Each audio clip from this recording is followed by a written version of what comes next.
Hello, ladies and gentlemen, and welcome back to the podcast, and welcome to your Monday Night Raw post show. And man, there is a lot to talk about in today's episode, man, especially when it pertains to Monday Night Raw. There were some good things that happened, some bad, but overall, man, I think this Monday Night Raw was probably a lot better than what we got at Elimination Chamber. We hear from Roman Reigns, we see Gunther in action as well. A lot of things took place on last night's episode of Monday Night Raw. So let's get into it, man. We start off the night with The Vision, Paul Heyman, Austin Theory, and Logan Paul. Heyman has the microphone. He hypes up Theory and Logan Paul, but Heyman also says that they're here to talk about Seth Rollins. Heyman says that he hates Seth Rollins. He also says that Rollins stole the Elimination Chamber from Logan Paul. Heyman then says next time Rollins is in the WWE ring, they're going to stomp his ass out. After that, Theory then talks about his history that he's had with Rollins. Logan then quickly grabs a microphone, calls Rollins a scumbag. Logan then talks about the Elimination Chamber, and he calls out Seth Rollins. After that, the Vision are interrupted by none other than Adam Pearce. Pearce then thinks the Vision injured Jey Uso. Heyman then tells Pearce, "Are you kidding me? You're still on to this subject with us supposedly attacking Jey Uso backstage on SmackDown?" Heyman says that he wants to go after Seth Rollins. After this, two masked assailants enter the arena, but they quickly run off, or chased off by Austin Theory and Logan Paul, leaving Paul Heyman all by himself. Another masked assailant is here, standing behind Paul Heyman, and that person is none other than Seth Rollins. Rollins quickly gets into the ring and hits Paul Heyman with a chair shot. After this, Seth Rollins then quickly hits a foot stomp on Paul Heyman, pretty much leaving Paul Heyman pretty much helpless, or lifeless for that matter, in the middle of the ring. After this, you can see Jimmy Uso showing up and attacking Austin Theory backstage. Jimmy Uso then walks over to the ambulance that has Paul Heyman in it, and the person driving the ambulance is none other than L.A. Knight. So it looks like the Usos and L.A. Knight have some unfinished business with the Vision. Moving on from that, we go into our first official match of Raw last night. It was Dragon Lee taking on Gunther. Before the match even gets started, Lee quickly attacks Gunther. The match itself, though, was a decent match. It was a back-and-forth match between Dragon Lee and Gunther, with Gunther keeping the pace of the match. Lee tries to get some offense in by fighting back, but Gunther hits a powerbomb on Dragon Lee, followed by another powerbomb for a near fall. Gunther then goes to the outside, hits a powerbomb on Dragon Lee onto the announce table. Gunther then goes for another powerbomb, but Lee counters it.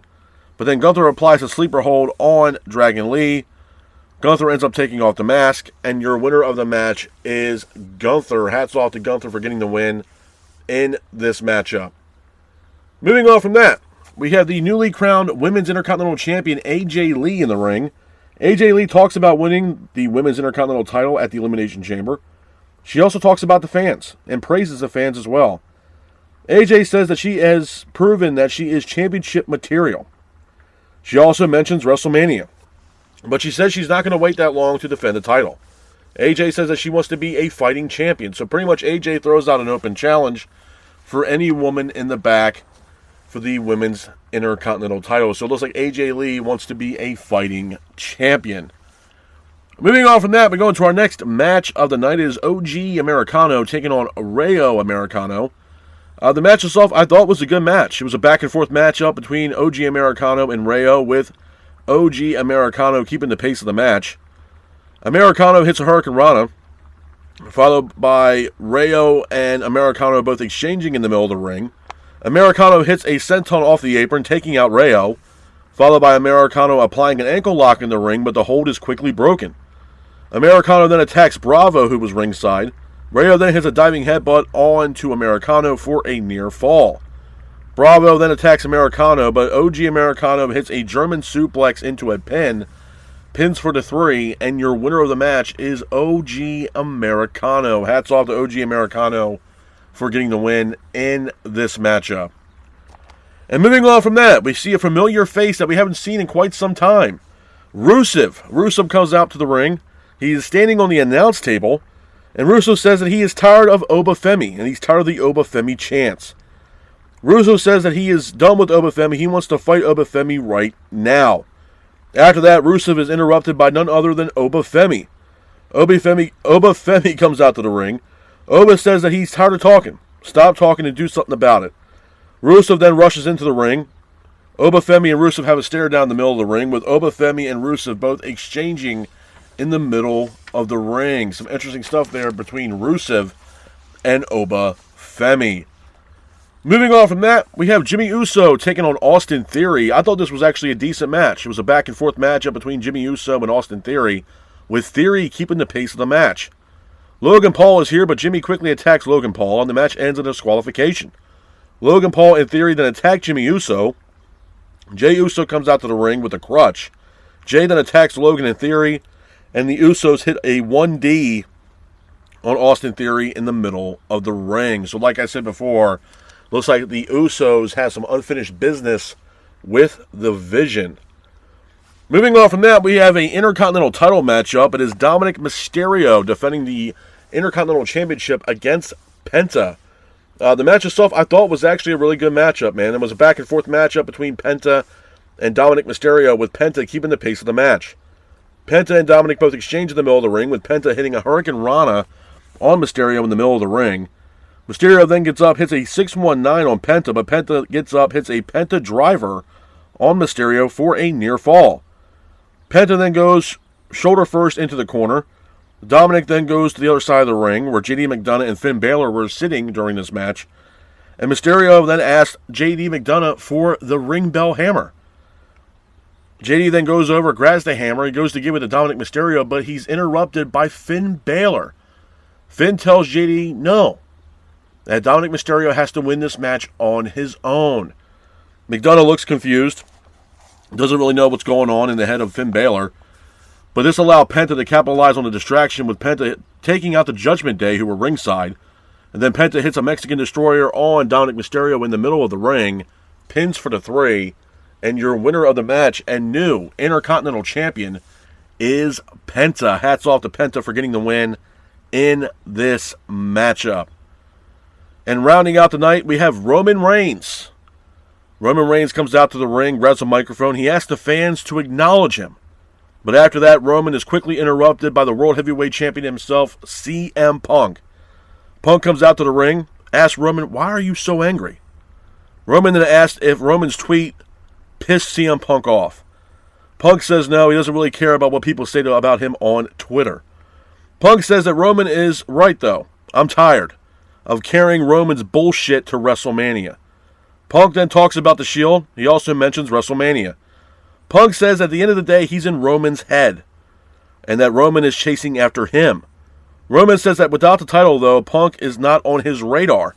Roman then continuously mocks Punk, but Roman then says Punk can't be trusted, and Punk's a liar. Roman then calls Punk a punk-ass bitch. After this, Roman then says he's going to send Punk to NXT on his way to retirement. Punk then grabs a microphone and says Roman is all alone.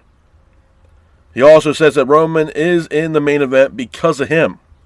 But then Punk then, in closing, says that he's going to bury Roman at Mania next to his father. So it looks like CM Punk is definitely making it personal with Roman Reigns. Now, a couple things I want to talk about with you guys before I get the hell up out of here when it pertains to Monday Night Raw. Number one, this Raw was, in my honest opinion, a lot better than what we got at Elimination Chamber. Might be a hot take for a lot of people, but I told y'all before, and I'm going to say it time and time again, man. I'm going to shoot it to you guys straight. Elimination Chamber was bullshit compared to what we got on Monday Night Raw.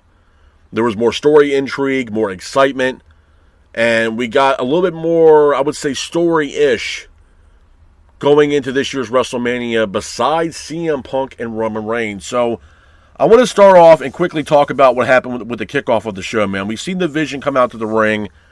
Paul Heyman, Austin Theory, and Logan Paul. Obviously Heyman's pissed off from what happened at the Chamber with Seth Rollins. And seemingly the Vision want to get their hands on Seth Rollins for what they did to Logan Paul at the Elimination Chamber. So we see two masked assailants enter into the arena on Raw last night. So we see Logan Paul and Austin Theory chased off these masked assailants, seemingly leaving Paul Heyman in the ring all by himself.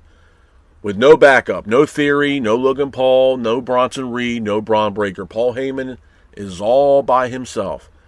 So you can tell that Heyman's starting to look around like, oh shit, I'm all by myself. I'm an easy target. So Heyman is looking at the entrance ramp, and behind Paul Heyman is another masked assailant, and that masked assailant is none other than Seth Rollins.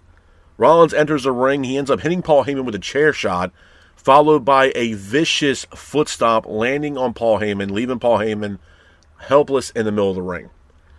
Then we cut to commercial, and then we come back from commercial, and we see Paul Heyman on a gurney, nose busted wide open. He's getting thrown into an ambulance. Austin Theory and Logan Paul are pissed off, trying to figure out what happened. And then we see this SUV pull up, and it's none other than Jimmy Uso. Jimmy Uso quickly gets out of the SUV. He walks over and beats the piss out of Austin Theory. So basically, there's this premonition that the Vision had something to do with Jey Uso getting injured on SmackDown and ultimately costing him his opportunity at the Elimination Chamber. And a lot of people, including Adam Pearce himself, are pointing the finger at none other than the Vision. So it got me thinking, how are we going to do this? And what I mean by that is how are we going to incorporate Seth Rollins into this year's WrestleMania festivities? How are we going to book Seth Rollins into WrestleMania this year? Now, there's a couple theories that I have. Number one, there's no way in hell that we're going to have WrestleMania this year without Seth Rollins. In some way, shape, or form, we're going to see Seth Rollins on the WrestleMania card. The question is how, and how is it going to play out? Meaning that right now on paper, Seth Rollins is only dealing with the Vision, a stable that he helped build, that right now is literally on life support with the likes of Logan Paul and Austin Theory. There's no Bronson Reed, and there is no Braun Breaker for now. Now, I have a theory that maybe Breaker would be able to be ready by WrestleMania. It's just a rumor, just a speculation. But it could be something where Braun Breaker comes back and we get some kind of match with Braun Breaker and Seth Rollins. I'm not sitting here saying it's official. I'm not sitting here saying that. But if you look at what happened last night on Raw, you've seen Jimmy, you've seen Jay, you've seen LA Knight, and you've seen Seth Rollins. You got 4 guys right there. Is WWE trying to pull the ruse once again, and maybe they're going to do an 8-man tag team matchup at WrestleMania where it is Jimmy and Jay, the Usos, teaming up with LA Knight and Seth Rollins to take on the likes of Logan Paul, Austin Theory, maybe Braun Breaker, and maybe some other individual that might come in to help the Vision take on the likes of LA Knight, the Usos, and Seth Rollins. In some way, you're going to see Seth Rollins on this card. There's already rumors and speculations of LA Knight having a matchup against Brock Lesnar at WrestleMania, which hopefully that does not happen, because if that's the case, you might as well kiss LA Knight's career goodbye. So, after seeing the Usos, LA Knight, and Seth Rollins seemingly working together to take out the Vision, it does beg the question, are they trying to book something here, some kind of angle, where it might be, an 8-man tag team matchup going into this year's WrestleMania? A lot of people were speculating, myself included, were saying LA Knight and Seth Rollins teaming up to take on Austin Theory and Logan Paul. I don't see it being that way. Some people even mentioned the fact that maybe it will be the Usos versus Austin Theory and Logan Paul. But again, it does beg the question, with all 4 of these individuals being involved with the Vision last night, is WWE trying to plan something where it is an 8-man tag team matchup? And some people could say, okay, well, there's no Bronson Reed. We don't know for sure if Breaker's coming back.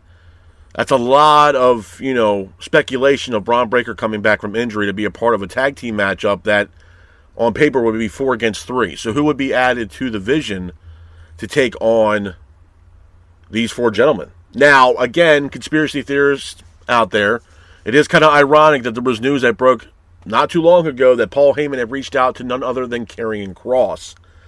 And maybe is this a way that Kross comes back into WWE and they bring Kross into the Vision stable, where it's Kross, Theory, Logan Paul, Braun Breaker, and Bronson Reed? Just a thought. Just a food for thought, but I'm just saying, there was rumors of speculation that Paul Heyman did reach out to Karrion Kross not too long ago. Is Paul Heyman trying to recruit Karrion Kross back to the WWE? We don't know. We don't know. Just a conspiracy theory at this point. But again, you're not going to have Seth Rollins not a part of WrestleMania this year. He's 100% going to be on the card. The question is how are we getting there, and what match is he going to be booked in? Knowing that we saw the Usos, LA Knight, and Seth Rollins seemingly take down the Vision last night with Logan Paul, Austin Theory, and even the Visionary himself, or the Oracle, if you will, and Paul Heyman, when Seth Rollins beat the shit out of Paul Heyman and hit him with that foot stomp, leaving Paul Heyman lifeless in the middle of the ring. So again, you know damn well Paul Heyman and the Vision are going to try to get their get back on Seth Rollins, the Usos, and LA Knight. So how is this going to play out moving forward going into this year's WrestleMania when seemingly we have about roughly, 6.5 weeks until we get to this year's WrestleMania? So it's going to be a slow burn, but it's going to be very interesting to see how WWE points us towards that direction for Seth Rollins going into this year's WrestleMania. The other thing I want to talk about too, man, is AJ Lee. Now, I'll be the first one on this ship, man, that AJ Lee, and I still believe this, AJ Lee has a very part-time schedule, a very limited schedule. I wasn't opposed to her winning the Women's Intercontinental title at the Elimination Chamber. I wasn't.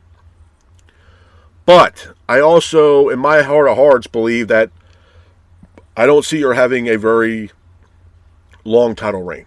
I know that she has pretty much a number one contenders match out there, where the winner of that gauntlet match will challenge her for the Women's Intercontinental title. AJ Lee made it well known that she wants to be a fighting champion. Well, okay. You want to be a fighting champion, but you hardly even show up to work on Monday Night Raw. So it's hard for me to believe that she's really going to be a fighting champion. I had to see it to believe it at this point, because she has a very, very limited part-time schedule. So we're going to see how that plays out. I do believe with AJ Lee, she will obviously have a match at this year's WrestleMania. She most likely will be defending the Women's Intercontinental title. It could be against Becky. It could be against Io Sky, Raquel Rodriguez, Roxanne Perez, if she's able to come back and she is healthy and ready to go. But I do not see AJ Lee holding on to this title for very, very long. With that being said, do I want her to run it back with Becky Lynch? Absolutely not. And that's not taking anything away from Becky. I think Becky has made that title what it is. It's more prevalent and more known than the women's U.S. title. I just really am not too keen on seeing a rematch between AJ Lee and Becky Lynch. I think it's time for some new blood to come into the Women's Intercontinental Championship scene, and hopefully we'll get that with this makeshift gauntlet number one contenders match for the Women's Intercontinental title. So we'll see how that plays out. We also see the likes of Gunther and Dragon Lee. I thought that was probably one of the best matches of the night, minus Penta and Dominic Mysterio. You know, to me, obviously, we know damn well Gunther is going to be a part of this year's WrestleMania. I'd be shocked if he's not. I think the direction that we're going here with Gunther, based on what's been going on between Gunther and Dragon Lee, is that most likely we're going to see a match here between Gunther and Rey Mysterio at this year's WrestleMania. Now, again, I don't think this is going to be a matchup where the stipulation is if Rey loses, he's going to retire. I think the reason why this match is being booked is because Gunther was adamant about taking the mask off of Dragon Lee, which he was successful in doing last night, to kind of ruffle the feathers of Dragon Lee, but it might also have ruffled the feathers of Rey Mysterio. Well, obviously, his Lucha Libre background and how much it means for luchadors to have their mask. I mean, once they take it off, it's like they're losing their identity. So this could be something that maybe pisses off Rey Mysterio. Maybe WWE is going in the direction of booking Rey Mysterio and Gunther at this year's WrestleMania. Am I completely against it? No. I am very least interested and intrigued to see how the story goes if they are going to book Rey and Gunther going into this year's WrestleMania. So that is, very intriguing. But again, we don't know. All we do know is that Dragon Lee seemingly has this ongoing unfinished business with Gunther ever since Gunther retired his best pal in AJ Styles. So we'll see how that plays out between Dragon Lee and Gunther. And then obviously the big elephant in the room, the Tribal Chief, graces us with his presence last night in Indianapolis on Monday Night Raw, where he addressed CM Punk once again. I'm going to be honest, man. I told you guys when I did my Elimination Chamber upload that going into this year's WrestleMania, the most exciting match that I'm actually excited for would be CM Punk and Roman Reigns. A lot of people are even saying that it's borderline a dream match. But you hear CM Punk and Roman Reigns now for the past few weeks now. It hasn't been every week, but the back and forth rebuttal that we had from CM Punk and Roman Reigns the first time, and then we get what we got last night. You can tell there's a lot of history here between CM Punk and Roman Reigns. stemming back from the days of the Shield. CM Punk has made it prevalently known that he brought Roman Reigns into the fold of WWE. He brought him in. He brought Seth Rollins in. He brought in Jon Moxley, a.k.a. Dean Ambrose, into the main event scene on the main roster, because supposedly they were CM Punk's backup, and then obviously it evolved into something else. But you hear this back and forth banter between Roman and CM Punk. A lot of it has to do with the fact that obviously these two have a history with each other, and that CM Punk seemingly is always bringing up the Shield with Seth Rollins, Dean Ambrose, a.k.a. Jon Moxley, and Roman Reigns. And then Roman last night, when CM Punk was talking about the Shield, he said, hey, yeah, you brought the Shield over, but you brought those other two guys over, not me. Meaning he brought Seth Rollins and Dean Ambrose and not Roman Reigns. And Roman continuously keeps telling CM Punk that he hates him. But he also made it prevalently known that if Punk wasn't wearing that World Heavyweight title, he wouldn't even be on Roman Reigns' radar. Roman is coming after the World Heavyweight title. He doesn't give a shit less about CM Punk. He also said that he might retire CM Punk or push CM Punk down to NXT. Kind of making it personal. This kind of ruffled the feathers of CM Punk. And then CM Punk goes below the belt and tells Roman Reigns that at Mania, he's going to bury Roman right next to his father, who also just passed away. It was a little low blow from CM Punk, to be honest with you. He's making it personal. So, again, it's 1-1. Roman got the better of CM Punk the first time, and CM Punk definitely got the better of Roman Reigns this time. So it's 1-1. But I'm telling you, man, I mean, the most intrigue and excitement that we got going into WrestleMania, without a shout of a doubt, is the CM Punk and Roman Reigns match, without a shadow of a doubt. It's the most anticipated match going into WrestleMania. It's the match that everybody's excited for. And seemingly, it's the only match that WWE is willing to push a storyline or a narrative for this Roman and CM Punk match. They're actually invested into this matchup. Everything else is kind of falling away on the wayside, man. I don't think anybody really cares about Stephanie Vaquer and Liv Morgan. AJ Lee might defend the Women's Intercontinental title. I just think a lot of people just are solely fixated and focused on CM Punk and Roman Reigns main eventing either night 1 or night 2 of this year's WrestleMania. That's it. Dominic Mysterio last night with Penta. Hats off to Penta for becoming the new Intercontinental Champion.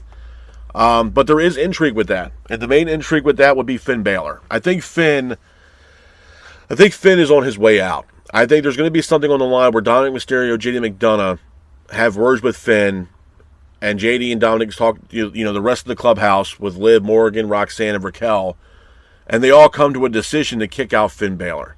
I think it's time for Finn to be on his own. If WWE wants to bring back the Demon Finn Balor once in the Blue Moon, I'm all for it. But he needs a solid push, I think, without the Judgment Day. And, we see this match last night between Dominic and Penta, where Dominic is on the other side of the ring telling JD, hey, go over there and grab that bell hammer. JD grabs the bell hammer. He walks up to the ring to go hand the bell hammer to Dominic Mysterio, but Finn quickly gets in the way and tells JD McDonough, no. Mysterio has to win it on his own. He has to win it in his own way. Looks like there, some, clash of the heads here between Dominic Mysterio and Finn Balor. So I do believe if they do it correctly, this could be something where maybe the Judgment Day is going to slowly start pushing out Finn Balor. But I'm going to be honest. I'm hoping that they do kick him out before we get to WrestleMania or the Monday Night Raw after Mania. And Finn can be on his own. I think it doesn't benefit Finn at all being in the Judgment Day, to be honest with you. So I think Finn getting kicked out, Finn having a singles run, I think it's best for Finn Balor, to be honest with you. And I think that's the way that we're starting to get this direction here with Finn Balor in the Judgment Day. It's just the vibe I'm getting, that, especially after what happened last night with Finn telling JD McDonough, no, we're not going to get involved in the match. Dominic has to do it on his own. You can tell that there's that seismic shift and change within the confines of the Judgment Day, where Finn Balor is no longer taking anybody else's bullshit anymore. He's starting to think for himself. He's starting to do his own shit. Maybe Finn Balor is done with the Judgment Day. Maybe he feels as if he's above the Judgment Day. But it seems like Finn Balor's had a change of heart, and he's starting to go into business for himself rather than trying to help the Judgment Day. With that being said, was I upset with the outcome of Penta and Dominic Mysterio? No. Penta has tried and tried and tried to become Intercontinental Champion, and he was finally able to become Intercontinental champion last night, and he was successful in beating Dominic Mysterio for that title last night. So I'm all for it. I'm absolutely all for it. But all in all, man, I honestly had to say that Monday Night Raw last night was, in my honest opinion, a lot better than what we saw at the Chamber. There was more storyline progression. We got some, hopefully, makeshift matches going into WrestleMania. Some story, some intrigue, especially with the Usos and LA Knight and Seth Rollins. How is all that going to play out going into this year's WrestleMania? Is Braun Breaker on his way back? Will he be ready before this year's WrestleMania? We don't know. But I'll tell you what, though, man, there's definitely some interest and intrigue going in to this year's WrestleMania. We also see the likes of Obafemi and Rusev. Now, again, Obafemi, he's kind of bouncing back and forth between Raw and SmackDown. Hopefully, he will decide a home here in the near future. I wasn't against the back and forth banter between Rusev and Obafemi. We really haven't seen much of Rusev on television. It was great to see him on television last night. And I praised Obafemi all over the place, bro. Obafemi is the future of this business. He's a guy that's going to carry this company for the next 10, 15 years. He's an absolute unit, man. This guy is a beast to be reckoned with. Just like I told you guys when I did my Chamber review, man, the match that needs to happen is Obafemi versus Brock Lesnar at WrestleMania. The Roller versus the Beast, where the Roller gets the win over the Beast, and the Roller becomes the new top dog in WWE. But with that being said, though, this is my review of Monday Night Raw. I hope you guys are out there staying safe. Be careful, and remember, stay classic. Peace.